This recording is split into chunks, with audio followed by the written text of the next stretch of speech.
اب دیکھیے جو علامات قیامت احادیث میں آئی ہیں وہ میں آج آپ کو سنا رہا ہوں. ان کو دو حصوں میں تقسیم کیا جاتا ہے، علامات صغریٰ، علامات کبریٰ. چھوٹی نشانیاں جو درجہ بدرجہ درجہ بدرجہ درجہ بدرجہ حاضر سامنے آئیں گے.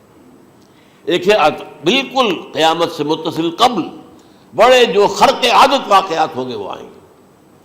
اچھا، پہلی چیز کے سلسلے میں حضرت انس رضی اللہ تعالیٰ عنہ سے یہ مروی ہے اور یہ حدیث متفق علیہ ہے.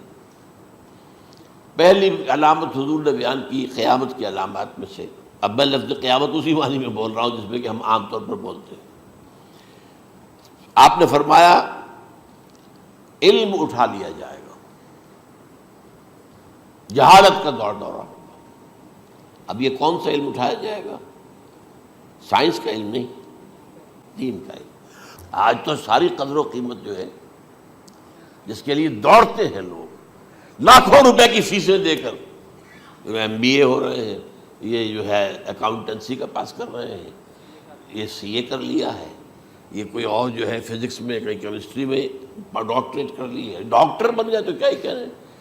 اس لیے کہ بڑی چیز جو پاکستان سے ایکسپورٹ ہوتی ہے وہ ڈاکٹر ہیں. جو اتنے بڑے پیمانے پر جو کالج کھلے ہوئے، 3 لاکھ روپے ایک سال کی فیس، 5 لاکھ روپے ایک سال کی فیس. یہ کیوں لیتے ہیں اور کیوں لوگ دیتے ہیں؟ کہ موقع مل جاتا ہے ایم بی بی ایس کر کے. امریکہ کے اندر بھی ڈیمانڈ ہے، ان کے ہاں ڈاکٹر جو ہیں جتنے ہونے چاہیے نہیں ہے، لہذا اور بھی بہت سی جگہوں پر ڈیمانڈ ہے. تو جس چیز کی مارکیٹ میں ڈیمانڈ ہے وہ علم ہے. آج علم کمپیوٹر کا علم ہے یہ. حالانکہ ان میں سے کسی کے اوپر لفظ علم کا اطلاق میرے نزدیک غلط ہے، جہالت ہے. علم وہ ہے جو ذہن کو جلا دے، جو سوچ کو جلا دے، روشنی پیدا کرے، دماغی روشنی، وسعت دے، انسان کے فکر کو وسعت دے، اس کے ذہنی جو ہے جو افق ہے اس کو وسیع کرے. علم تو وہ ہے جو حقیقت کے کیا علم بھی اس سے عطا فرمائے. قرآن ہے، حدیث ہے، باقی اور چیزیں جو اس سلسلے میں آ سکتی ہیں وہ ہے کہ جو قرآن اور حدیث کی سمجھنے میں مومن ہوں اور زیادہ جو ہے اس کے تک فہم کو آسان کر دیں. لیکن یہ کہ فرمایا علم اٹھا لیا جائے گا، جہالت کو فروغ ہوگا. ظاہر بات ہے ایک ہی بات ہوئی ہے. دوسرے نمبر پہ یہ کہ جہالت کو فروغ ہوگا. نمبر 3 زنا کثرت سے ہوگا. نمبر 4 شراب نوشی عام ہو جائے گی. نمبر 5 عورتوں کی تعداد بہت زیادہ ہو جائے گی، مردوں کی تعداد کم ہو جائے گی. یہاں تک کہ 50 عورتوں کا خیر خبر کرنے والا، کوئی نگرانی کرنے والا، وہ ایک مرد. اچھا، یہ تو ہے ایک حدیث جو میں نے آپ کو بیان کر دی، متفق علیہ. یہ بخاری اور مسلم دونوں میں ہے. دوسری حدیث بخاری کی ہے. اس کو حضرت ابو ہریرہ رضی اللہ تعالیٰ عنہ نے روایت فرمایا ہے. قیامت آئے گی جب امانت ضائع ہو جائے گی. آج ہمارے ہاں امانت کے ضائع ہونے کا جو نقشہ ہے شاید پوری دنیا میں کہیں اور نہیں. جس طرح کے غبن یہاں ہوتے ہیں، جس طرح کک بیکس جو ہے وہ لیے جاتے ہیں. اس غریب یعنی قوم غریب ہے لیکن یہاں وہ امیر بہت بڑے بڑے لوگ ہیں. وہ تو دنیا بھر کے ٹاپ کے امیروں کے اندر اس کا شمار ہو جائے گا. لیکن یہ کہ یہ سب امیر کیسے بنے؟ غبن بلین آف ڈالرز کا. اب تو اس سے کم کی تو بات ہی نہیں ہوتی. فلاں نے اتنے بلین جو ہے پیسے اپنا جو ہے قرضہ معاف کرا لیا. بھائی کس نے کیا، کون کرتا ہے معاف؟ یہ کسی کے باپ کی جاگیر ہے. یہ پیسہ بینک کے اندر حکومت کا ہے کہ حکومت کو اختیار ہو کے وہ رائٹ آف کر دے ان کے جو ہے ان کی جائیدادیں کرو ضبط. لیکن ہوتا کیا ہے، بینک آفیسر بے ایمان ہے. وہ کہتا تھا 1 کروڑ کا قرضہ لے جاؤ، 10 لاکھ مجھے دے جاؤ، چاہے تم میرے پاس کوئی ڈاکومنٹ جو ہے ایسے نہیں دے سکتے. حالانکہ ہونا چاہیے. اتنا بڑا قرضہ لے رہے ہو تو ڈاکومنٹس یہاں پر ہمارے سامنے لاؤ کہ اگر تم نہ دے سکو تو ہم ان ڈاکومنٹس کے ذریعے سے تمہاری جائیداد، تمہاری کوئی جاگیر، تمہاری کوئی اور چیز اس کو قبضہ کریں. جب وہ وقت آتا ہے دیکھتے ہو تو یہ ڈاکومنٹس ہی فیک ہیں. اللہ خرچ کیا کرے گا کوئی؟ بینک کا باپ بھی واپس نہیں لے سکتا. اور یہ سب کس کی بے ایمانی ہے؟ وہ جو بیٹھا ہوا بینک مینیجر، سارا سودا اس کے مابین ہوتا ہے کہ 1 کروڑ ہے نا، 10 لاکھ مجھے تو 90 تم لے جاؤ. باقی یہ کہ ٹھیک ہے میں تمہارے جو ڈاکومنٹس تم پیش کر رہے اس میں کوئی اعتراض نہیں کرتا، بس جاؤ. اور نمبر 2 حکومت نااہلوں کے سپرد ہو جائے گی. یہ ہے امام بخاری کی روایت کردہ روایت جو حضرت ابو ہریرہ سے۔ مسلم شریف میں ابو ہریرہ رضی اللہ تعالیٰ عنہ سے ایک اور روایت ہے، مال عام ہو جائے گا یہاں تک کہ زکوٰۃ قبول کرنے والا کوئی نہ ہوگا۔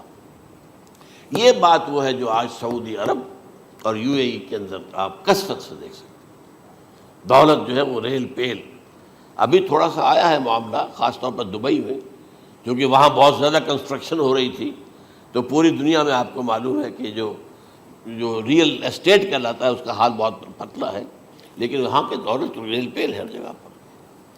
اور سب سے اہم متفق علیہ روایت، متفق علیہ کیا، وہ تو حضرت عمر سے بھی مروی ہے، ابن عمر سے بھی مروی ہے، ابن عباس سے بھی مروی ہے، ابو ہریرہ سے بھی مروی ہے، عبداللہ ابن مسعود سے بھی مروی ہے رضی اللہ تعالیٰ عنہ اجمعین۔ اور یہ وہ حدیث ہے جسے کہا جائے حدیث جبرائیل، جسے ام السنہ بھی کہا گیا۔ اس میں جو آخری سوال کیا حضرت جبرائیل نے حضور سے، چوتھا، پہلا یہ تھا کہ اسلام کیا ہے مجھے بتائیے، ایمان کیا ہے، اس کی حقیقت کیا ہے یہ مجھے بتائیے، تیسرا احسان کیا ہے یہ بتائیے، چوتھا یہ کہ قیامت کے بارے میں بتائیے کب ہوگی۔ حضور نے فرمایا کہ اس کے بارے میں جس سے سوال کیا جا رہا ہے وہ اس سے زیادہ نہیں جانتا جو کہ سوال کر رہا ہے۔ اب اس کے کئی مفہوم ہو سکتے ہیں کہ بہرحال یا تو حضرت، چونکہ بعد میں معلوم ہوا کہ حضور نے پہچانا نہیں کہ یہ جبرائیل ہے، بلکہ جب سوال جواب ہو کر وہ چلا گیا شخص تو اچانک حضور کے ساتھ ذرا ردو ہو ہی لیا، ذرا بلانا اس کو دوبارہ لانا۔ اب جو دیکھا کہ وجود ہی نہیں اس کا، آسمان نے اس کو اچک لیا، زمین نے نگل لیا، کیا ہوا ہے؟ پھر آپ نے یہ جبرائیل تھے جو تمہیں تمہارا دین سکھانے آئے تھے جبکہ تم سوال نہیں کر رہے ہو۔ یہ بڑے بیسک کوسچن تھے، اس لیے کہ دنیا کے ہمارا نظام اسلام پر ہے، ایمان پر نہیں ہے، اس لیے کہ ایمان کو ویریفائی کر ہی نہیں سکتے۔ کیسے پتہ ہوگا اس میں ایمان ہے یا نہیں ہے؟ کوئی آلہ نہیں ہے، کوئی الیکٹروکارڈیوگرام ابھی تک ایسا نہیں ہے، کوئی جو ہے اور جو طریقے چل رہے ہیں وہ تو ان کے ذریعے سے یہ تو نہیں معلوم ہو سکتا ایمان ہے کہ نہیں۔ لہذا یہاں کا سارا نظام اسلام پر ہے، شہادت اللہ الہ الا اللہ وان محمد رسول اللہ، پھر ایک نظام بنا دیا وہ اقام الصلاۃ و ایتاء الزکوٰۃ و صوم رمضان و حج البیت۔ اس میں بھی یہ ہے کہ اگر کوئی نماز کو نہیں مانتا تو کافر ہوگا، لیکن نماز پڑھتا نہیں ہے تو کافر نہیں ہے، فاسق ہے، فاجر ہے، گناہ گار ہے، کمزور مسلمان ہے۔ اس طرح زکوٰۃ کا منکر ہو جائے گا تو وہ کافر ہوگا، لیکن زکوٰۃ دے نہیں رہا ہے تو یہ گویا کہ گناہ گاری ہے، کمزوری ہے۔ تو اس حوالے سے نوٹ کر دیجئے کہ یہاں کا دنیا کا سارا اسلامی نظام اور سارا کانسٹیٹیوشنل اور لیگل سسٹم جو ہے اسلام کا وہ اقرار باللسان پر ہے، ایمان ہے وہ کہ جس کی بنیاد پر وہاں فیصلے ہوں گے۔ یہاں کوئی شخص مسلمانوں کا بڑا لیڈر ہے، بڑا علامہ ہے، بڑی اس کی قدر و منزلت ہے، اس کے ہاتھ چومے جا رہے ہیں، پاؤں چومے جا رہے ہیں، ہو سکتا ہے وہاں کہا جائے دفع ہو جاؤ، تمہارے دل میں ایمان نہیں تھا، تم نے یہ سب کچھ کیا تھا اس لیے کہ کہا جائے کہ بڑے عالم ہو، اور یہ کہا جا چکا فقط قیلا، اب یہاں کچھ نہیں ہے تمہارے پاس۔ پھر فرشتوں کو حکم ہوگا کہ اس کو گھسیٹتے ہوئے جہنم میں ڈال دیں۔ تین باتیں بیان کیا آپ نے، یہی حشر اس کا ہوگا مالدار کا، اللہ پوچھے گا میں نے تمہیں بہت مال دیا، تم نے کیا کیا؟ وہ کچھ گنوانا شروع کرے گا، اللہ فرمائے گا جھوٹ بول رہا، قذب تھا، تم نے یہ خیرات و صدقات اس لیے کیے تھے کہ تمہاری سخاوت کے ڈنکے بج جائے، تعریفیں کی جائے، وہ کی جا چکی ہے، دنیا میں ڈنکا بج گیا، یہاں کچھ نہیں تھا، وہ نیت دل میں کچھ اور تھی تمہارے۔ میں لیس البر ان تولوا وجوہکم والا قرآن مجید کا سبق ہمارا منتخب نصاب کا نمبر 2 بڑی تفصیل سے بیان کیا۔ یہی معاملہ ہوگا اس عالم کا، اللہ فرمائے گا میں نے تمہیں علم دیا، تم نے، وہ کہے گا میں نے علم پھیلایا لوگوں میں ہدایت کی، جھوٹ بول رہے ہیں، تم نے تو صرف اس لیے کیا تھا، تمہاری نیت یہ تھی کہ بڑا عالم شخص ہے، بڑا فاضل شخص ہے، تو یہ سب کہا جا چکا۔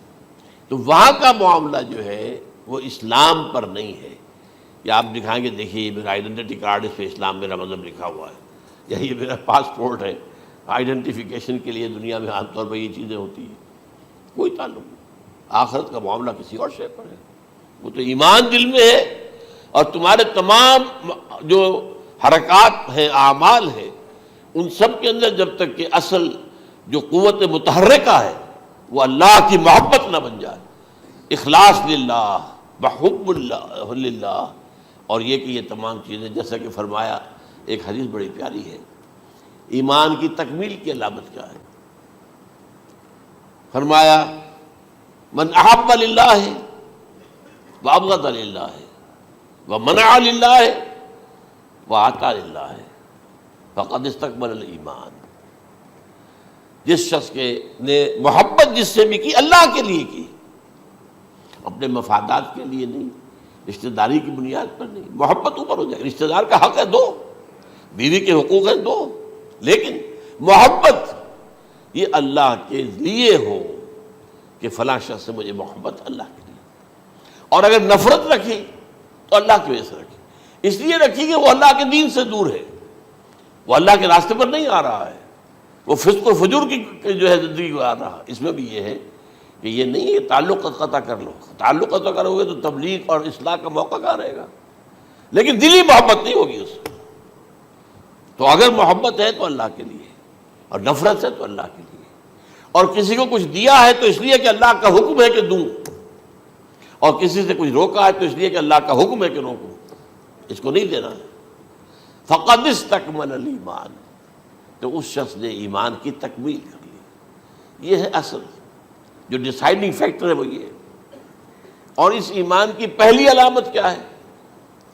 کیسے معلوم ہو میرے اندر ایمان ہے؟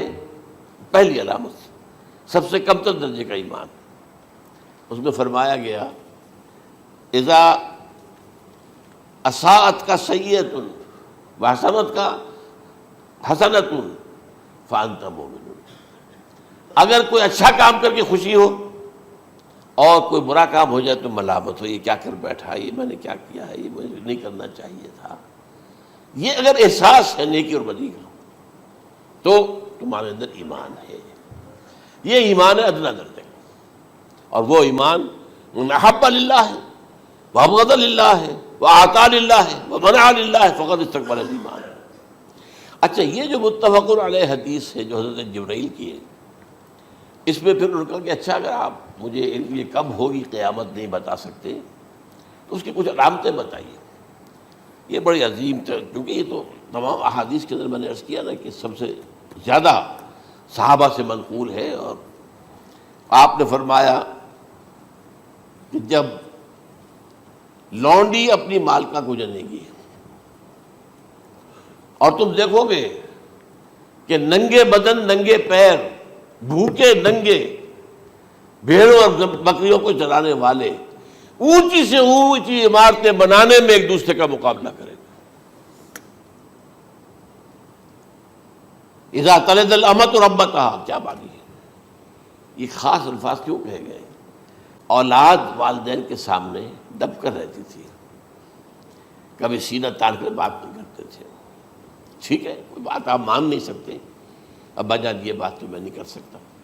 یا فرض کیجئے کہ وہ آپ کو کسی نیکی سے روک رہے ہیں، کہ دینی کام سے روک رہے ہیں، ابا جان یہ تو میں نہیں کروں گا، یہ تو دین کا فرض ہے.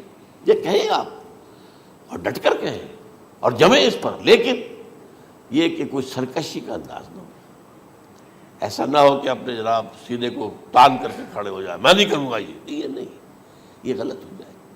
اچھا، اولاد میں بیٹی جو ہوتی تھی وہ زیادہ سبارڈینیٹ، سبمسیو، بات ماننے والی، کہیں بھی سر اونچا نہ کرنے والی. اور آخری دور میں کیا ہوگا، بیٹیوں سے مائیں ڈریں گی، انہیں ٹوک نہیں سکتی کسی بات پر، پتہ نہیں کیا بک دے، کیا بکواس کر دے. یہ تو ہمارے ہاں ہو گیا ہے. باہر کیا ہے، تو آپ یہ بھی نہیں پوچھ سکتے. آپ کی 13 برس کی لڑکی آئی ہے رات کو 1 بجے، نہیں پوچھ سکتے کہاں رہی ہو، یہ رات کہاں گزاری، پوچھ ہی نہیں سکتے. یہ پوچھنا بھی جرم ہے. اپنے چھوٹے بچے کو آپ نے ایک تھپڑ مار دیا، تہذیب ہے، سکھانا ہے، غلط کام کیا ہے، اس کی سرزنش ہو رہی ہے، فوراً وہ اگر ایک فون کر دے گا پولیس آئے گی، بچے کو لے جائے گی، اسے لا کر کہیں اور جو ہے ڈپازٹ کرے گی، اور آپ پر مقدمہ چلے گا، آپ کو اس کی سزا بھگتنی ہوگی. ظاہر بات ہے کہ پھر وہاں سرکشی کا کیا عالم ہوگا. پھر اولاد کہاں سر جھکائے گی، کس درجے میں جھکائے گی، اس کی تربیت عثمانی میں ہوئی نہیں. تو ان تلد الامۃ ربتها، گویا کہ ماں بیٹی کے نزدیک ماں جو ہے وہ ایسی ہو جائے گی جیسے لونڈی. گویا کہ لونڈی نے ایک اپنی مالکہ کو جنم دیا ہے، بیٹی مالکہ بن جائے گی اور ماں جو ہے لونڈی بن جائے گی. اور دولت کی ریل پیل کا ابھرتا دکان، یہ جو بھوکے ننگے اور مفلس، کیا حال تھا. 100 برس پہلے انہیں کھانے کو کچھ نہیں ملتا تھا. یہ مشرقی ساحل پر تھے، یہ سوائے یہ کہ مچھلیاں پکڑ لی، اللہ خیر اللہ وہ کھا لی، یا کہیں ان کو بیچ دیا، کوئی بنڈی لگ گئی، بنڈی لگ جاتی تھی وہاں، اور کیا تھا. اور مغربی ساحل پہ کیا ہوتا تھا؟ ساری ان کی معیشت حج کے گرد گھومتی تھی. حاجی آئے ہیں، خریداریاں کر رہے ہیں، اور آپ کو معلوم ہے پوری دنیا سے مال پہلے بھی پہنچتا تھا وہاں. آپ کو جو ہے ہر ملک کے ہر کونے کا پھل وہاں مل جائے گا آج بھی. اور وہاں پر یہ ہے کہ سب سے بڑی بدوؤں کے لیے سب سے بڑی بات کیا تھی؟ قربانی کا گوشت. اسے وہ سکھاتے تھے، سخت چمڑے کر کے کھاتے تھے. یہ ان کا حل تھا. آج جا کر دیکھیے نئے شہر بن رہے ہیں، امریکنز کو کانٹریکٹ دیے جا رہے ہیں، بالکل ماڈرن شہر بنا دو. ایک ایبسلیوٹلی ماڈرن شہر جو ہے وہ جو مشرقی ساحل کے اوپر جو پہلے سے آرام کو سٹی ہے، امریکن سٹی ہو، اس کے اندر کوئی سعودی بھی داخل نہیں ہو سکتا سوائے جس کے پاس اس سٹی کی طرف سے لائسنس نہ ہو. اور اس کی چار دیواری کے اندر، چار دیواری کیا فصیل کے اندر کہی ہے، جو چاہو کرو، کوئی تم پر پابندی نہیں. ننگے نہاؤ، تالاب ہے نہا رہے، ننگی عورتیں ننگی مردیں نہا رہے، کوئی پوچھنے والا نہیں. اب اسی قسم کا ایک سٹی آباد ہونا جا رہا ہے مغربی ساحل پر، جدہ اور ینبوع کے درمیان. اور اس میں اصل میں جتنی بھی دولت ہے جو پیٹرول کی ہے وہ وہیں پر رکھ لی جاتی ہے امریکہ کے اندر، تاکہ امریکہ جو ہے ایسے ایسے پروجیکٹ بنا کر جب تمہیں دے گا تو اس میں سے پیسے دے گا، وہ نہیں ملتی ان کو واپس. بہرحال یہ تو ایک میں نے ایک جگہ آپ سے ذکر بھی کیا تھا، دی کنفیشنز آف این اکنامک ہٹ مین. وہ کنفیشنز کی بات جو ہے اگر آپ میں سے کسی کو دلچسپی ہو تو اسے پڑھیں کہ کس طریقے سے 1973 کے آئل امبارگو کے بعد جو شاہ فیصل شہید کے زمانے میں ہوا تھا، پھر جس طریقے سے امریکہ نے ان تمام ممالک کو جکڑ لیا ہے، اس کا پورا جو پروسیس کیا تھا وہ سامنے آتا ہے. پر اس کے بعد آتا ہے علامات کبریٰ کا ذکر، بڑی علامتیں جو کہ بالکل خرق عادت کے انداز میں ہوگی، جن کا معاملہ جو ہے وہ آپ کے ناپ تول میں نہیں آ سکتا، آپ کی کیمسٹری فزکس ان کا جو ہے وہ نہیں کر سکتی ادراک ہوگا یہ قیامت کی. ان میں نمبر 1 کیا ہے؟ ایک بہت بڑا دھواں آئے گا، پوری دنیا کو لپیٹے گا. نمبر 2 دجال کا ظہور ہوگا، جو اپنی خدائی کا دعویٰ لے کر آئے گا اور بنوائے گا. اس کے ہاتھ میں ہو جائیں گے، قبضے میں ہو جائیں گے سارے ذرائع پیداوار کے. اس کی طرف بھی پہلا قدم اٹھ چکا ہو، ٹرپس کے نام سے معاہدہ ہو چکا ہے. کوئی ملک اپنا بیج پیدا نہیں کر سکتا ہو. یہ بیج ہم نے ڈیولپ کیے ہیں. ان کے ڈیولپمنٹ سے پہلے تم ایک ایکڑ سے کتنی گندم لیتے تھے، آج کتنی لے رہے ہو؟ کس بنا پر؟ جینیٹکس کا جو کام ہم نے کیا ہے اس کی بنا پر ہو رہا. ہاں تو ہمارا حق ہے، اس کی رائلٹی ہمارے پاس آنی چاہیے. لہذا صرف ان اداروں سے، ملٹی نیشنل سے خریدا جائے گا بیج، اور بیج بھی وہ دیں گے وہ کہ جس سے جو فصل اگے گی وہ بیج نہیں لا سکتی، وہ بیج کا کام نہیں کر سکتی. جیسے آپ کو معلوم ہے کہ آپ کے ہاں جو گوشت کھایا جاتا ہے مرغے کا، تو مرغا وہ جو ہے اس میں مرغا ہو یا مرغی ہو اس کے اندر کوئی وہ کیفیت ہی نہیں ہے. ان کے انڈے جو ہے ان سے آپ بچے حاصل نہیں کر سکتے. ہے تو انڈا، دیکھنے کو تو انڈا ہے، لیکن وہ بنڈا جو ہے اس سے بچہ تو نہیں حاصل کر سکتے. ایسے ہی وہ گندم کا بیج دیں گے، نظر آئے گی گندم، لیکن اس کے اندر وہ صلاحیت نہیں ہے کہ اس سے جو فصل اگے گی اس کا نتیجہ جو ہے وہ بھی آپ لے سکیں. یہ ہونا ہے، اللہ جانے، قدم اٹھ رہے ہیں ادھر. پھر یہ ہے کہ دابۃ الارض، زمین سے ایک حیوان نمودار ہوگا، زمین شق ہوگی. ابھی میں کہہ رہا ہوں خرق عادت ہے، یہ چیزیں وہ نہیں ہیں جو ہماری کسی حساب کتاب میں جو باتیں پہلے آئی ہیں وہ تو حساب کتاب میں آ رہی ہیں، ساری سمجھ میں آ رہی ہیں، ساری چیزیں مشاہدہ ان کا ہو رہا ہے. لیکن یہ ہے کہ دابۃ الارض، یہ کہتے ہیں کہ کوہ صفا، اس میں تو نہیں ہے حدیث میں، کوہ صفا پھٹے گا اور اس میں سے ایک حیوان دابہ وہ ظاہر ہوگا. تو اسی لیے فرمایا ہے وَإِذَا وَقَعَ الْقَوْلُ عَلَيْهِمْ أَخْرَجْنَا لَهُمْ دَابَّةً مِّنَ الْأَرْضِ تُكَلِّمُهُمْ. تو ہم اندر سے پیٹ کے چیر کر زمین کے پیٹ کو ایک حیوان کو برآمد کریں گے جو انسانوں سے بات کرے گا، گفتگو کرے گا. نمبر 4 طلوع الشمس من المغرب، یہ بھی خرق عادت. سورج تو طلوع ہوتا ہے مشرق سے، غروب ہوتا ہے مغرب میں، لیکن اس وقت معاملہ الٹا ہو جائے. یعنی جو کائنات کے اندر جو گڑبڑ ہوگی کچھ سمجھ میں بات آتی ہے کہ یہ معاملہ جو ہے یہ تو اس پورے سولر سسٹم کو اگر بدل دیتے ہیں تو مشرق مغرب ہو جانا، مغرب مشرق ہو جانا، یہ بالکل سمجھ میں آنے والی بات ہے۔ اس کے بعد ہے عیسیٰ ابن مریم کا نزول، جس کے بارے میں آج میں نے گفتگو کی ہے تفصیل سے۔ یہ نزول ہونا ہے، یہ علامات قیامت میں سے حضور نے بیان فرمایا ہے، اور قرآن مجید کی جو اصطلاحات ہیں اس کے حوالے سے میں نص قطعی جو ہے وہ میں آپ کے سامنے رکھ چکا ہوں۔ پھر یاجوج ماجوج کا ایک معاملہ ہے، یہ میں ابھی اس وقت زیادہ اس پر بات نہیں کر سکتا۔ حضرت عیسیٰ علیہ السلام کے نزول کے بعد دو کام ہو گئے، یہودیوں کا قلع قمع ختم، تمام یہود، ایک کام تو یہ ہونا ہے، اور نمبر دو عیسائیت کا ختم ہو جانا۔ عیسائیت کی نفی کر دیں گے، بھائی تم مجھے خدا کا بیٹا بنائے بیٹھے ہو، میں تم خدا کا بیٹا نہیں ہوں، میں تو اس کا بندہ ہوں، رسول ہوں، میں نے تم سے کب کہا تھا کہ مجھے خدا کا بیٹا بناؤ۔ نمبر دو یہ کہ وہ خنزیر کو قتل کر دیں گے، یعنی یہ تم نے خنزیر کب سے کھانا شروع کر دیا؟ میں تو تم کو نکاح اجازت دے کر گیا تھا، یہ تو شریعت موسوی میں حرام تھا، اور میں کہہ کر گیا تھا کہ یہی شریعت تم پر لاگو رہے گی۔